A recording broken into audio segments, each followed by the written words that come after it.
Hi, friends. In this time of unfamiliar challenges and change, Simon Sinek's recent podcast interview on teammateship with former NBA champion Shane Battier felt like perfect timing. While I invite you to listen to the podcast, let me summarize some of the remarkable wisdom that emerged during this conversation. The X Factor.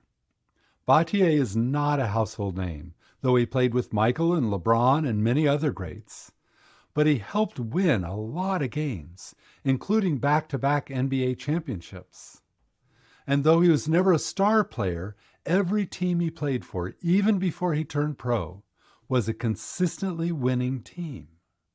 Why? Teams can't win with stars alone, so teammateship becomes the critical X factor. So what does it mean to be a great teammate? The question Battier always asks, from the time he was little and it was drilled into him by his father, was this: how do I help my friends win, look good, and be successful?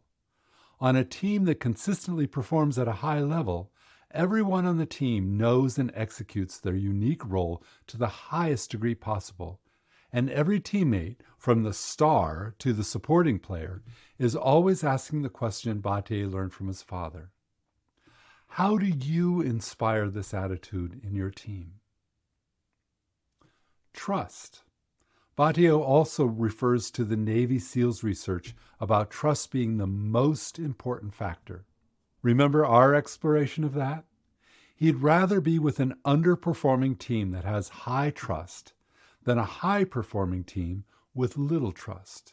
When adversity hits, the high-trust team will excel, while the low-trust team will collapse.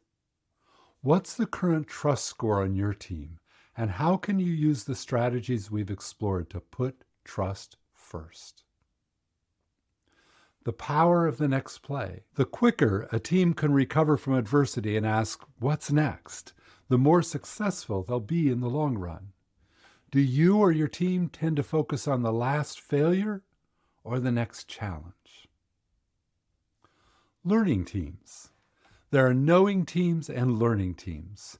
Knowing teams know the answers. This is what we do, and this is how we do it, and everything else is wrong. Learning teams are always asking, is this a better way of doing things?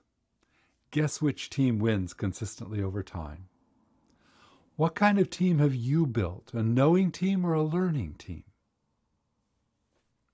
The basics. When a team has mastered a foundation of solid basics, they have the bandwidth to try new things and deal with adversity. If your team is struggling, ask whether every player has mastered the basics of their role and the big comeback. Love a good comeback story? Listen to Battier talk about being benched for the first 6 games of an NBA championship because he was not good enough. Then getting a shot in Game 7 and helping them win by acing 6 of 8 three-point shots.